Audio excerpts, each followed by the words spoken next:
কথা বলি। হ্যাঁ, কেমন আছেন ভাই? আলহামদুলিল্লাহ, ভালো আছেন? জি ভালো আছি ভাই। এখানে কেন আসছেন? এমনি আসলাম আর কি। কিছু কিনতে আসছেন? না কিছু খাইতে? না, তাইলে কেন আসছেন? মায়া দেখতে। বেশি বাড়াবাড়ি প্রশ্ন করলে উত্তরটা তো এরকম হবেই।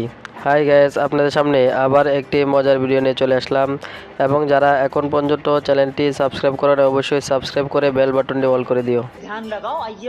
কথা বলার চেষ্টা করব। ভাই আসলে এই মুহূর্তে কি লঙ্গি পরে এখানে আসেন আপনার জন্য নিরাপদ কিনা?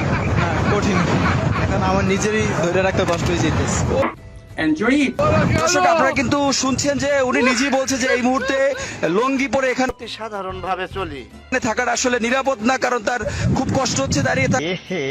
রহা নেই যাতা এই বলা হয় আমাদের মাছে ভাতে বাঙালি, পরিস্থিতি যাই হোক না কেন কোনো চিন্তা নাই। আমি আর স্ত্রী দুজনে মিলে কি করলে আমি যা বলছি সত্যি কথা বলছি।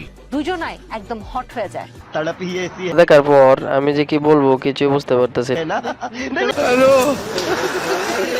হারামি। সাংবাদিকের এই অবস্থা দেখে আমি যে কি বলবো কিছুই বুঝতে পারতেছি না।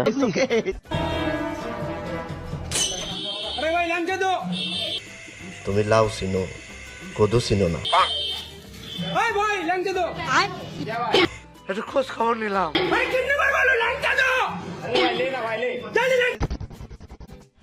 ऐसे में बड़ा सख्त लौंडा हूं। ভাই এই যে এখানে কেন ঝুট আসলেন, কি করছেন? আমার লোক উল্টা পাল্টা কথা কইবা। আমরা এই গন্ডায় ঝুট আসলেন, কি করছেন? ঠিক এত কষ্ট করে ফুটেজ নিতেছে, তাও এই বাচ্চাটি ফুটেজের সামনে আসে, এই কারণেই এই ঘটনা।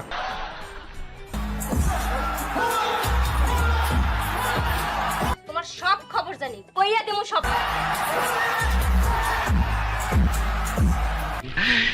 কেসটা তুমি ধরেই ফেলে। लेकिन यार यहाँ में দুই খানের এক খান is none other than Zayed Khan. বিশালদেহী এই গরুটির নাম জায়েদ খান। मने है भैजल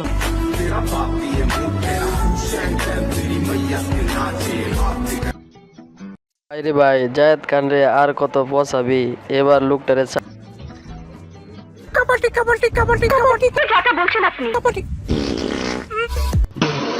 খেলতে গিয়ে কে কে এই সিচুয়েশনে পড়ছেন প্লিজ একটু জানাবেন। আমরা গঞ্জাম করতে আইছি আমনের কথাবার্তা শুনলে মুই সাইপা ধরে আশ রাখতে পারি না। গাদার কইছে কি সব রিকশা অটো রিকশা বন্ধ হয়ে যাবে, তার লাগি আমরা আইছি এখানে। এক চোখ বন্ধ করলে যদি 1 মাইল দেখা যায়, তাহলে দুই চোখ বন্ধ করলে কত মাইল দেখা যাবে? আমার মনে ঘটনা সত্যি এক চোখ বন্ধ করলে 1 মাইল দেখা যায়, দুই চোখ বন্ধ করলে 2 মাইল দেখা যায়। একেই বলে মাইয়া মানুষের বুদ্ধি সবসময় আটন নিচে থাকবে। জাস্ট জিনিসটা একটু এক্সপিরিয়েন্স করার জন্য আসলাম, যে অলওয়েজ তো টিভিতে দেখা হয়েছে, কখনো হ্যাঁ হাসি খুশির দিন শেষ ভাবে মানে এমন টাইমে এসে কখনো দেখা হয়নি। সো এই জিনিসটা এক্সপিরিয়েন্স করার জন্য এখানে আসা। এখন নাকের পানি আর চোখের পানি। অ্যাকচুয়ালি আমরা হানিমুনে আসছিলাম, এখানে 3 ডেজ হচ্ছে। লাগে যে জিনিসটা এত কাছ অত্যন্ত উত্তম প্রস্তাব থেকে দেখতে কেমন লাগে, সবসময় টিভিতে দেখা হয়েছে, এভাবে কখনো দেখা হয় নাই। আর অ্যাকচুয়ালি নিউ এক্সপিরিয়েন্স এটা আমাদের জন্য। বাঙালি আমাদের যে কত রকম এক্সপিরিয়েন্স আছে রে ভাই। এই কথা কম বলবা, কথা বেশি বলে থাপড়ায় দাঁত ফেলা হবে। ইতিমধ্যে থাপড়ায় দাঁত ফেলা শুরু হয়েছে।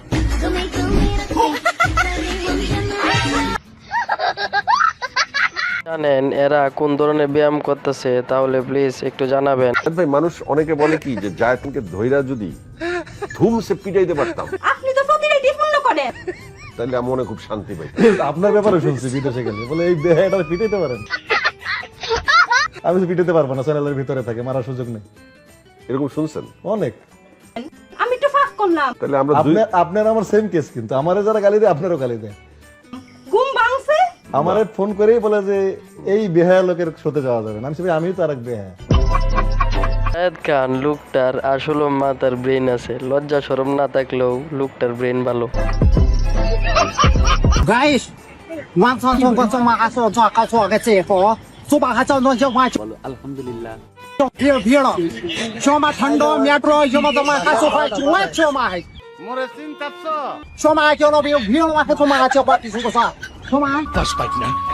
সেটা কি আমাদের কথাই হবে? দেখেন আমি জানি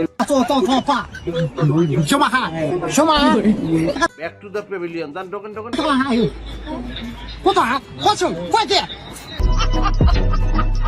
এর কথা শুনে যদি কেউ ভাষাটা বুঝতে পারেন প্লিজ আমাকে জানাবেন এটা কোন দেশের ভাষা। ক্রাশ ছিল, সামনে আসলে কি বলবো না বলবো এটা তো আমার মানে আমি নিজেই বুঝতাম না যে কি বলবো। ফাইনালি একটা সেলফি তো নিতাম, আই লাভ ইউ টু। আমি এতটুকু করতে পারতাম, বাট কি বলবো ওটা আমি জানি না। যেহেতু ক্রাশ ছিল অনেক দূর, কখনো ভাবিও না যে দেখা পাবো, ফাইনালি তো দেখতে পেলাম। মানে মানে এখন একটা ইচ্ছে তো পূরণ হলো। কেমন সুন্দর অনেক আমার। তো খায়া দেয়া কাম নাই তাই এইসব কমেন্ট করে। ইস প্রেম ভালো। তাকে নিয়ে ঘুরতে বের হয়েছিলেন স্বামী, বের হয়ে নিজের গাড়িতে করে তাকে নিয়ে যান নির্জন এক জঙ্গলে। পরে পাইপ দিয়ে গাড়ি থেকে পেট্রোল বের করে বোতলে ভরেন ওই স্বামী। জানি না। এক পর্যায়ে স্ত্রী গাড়ি থেকে নামলে তার শরীরে পেট্রোল ছিটিয়ে আগুন ধরিয়ে দেন। বলতে পারবো না। জানেন এই পাষণ্ড, আর সেই আগুনেই ছটফট করতে করতে মারা যান পরকীয়া প্রেমের। এটা শোনার পর আমি যে কি বলবো কিছু বুঝতে পারতেছি না। আপনাদের কোনো কিছু বলার থাকলে অবশ্যই কমেন্টে জানাবেন প্লিজ।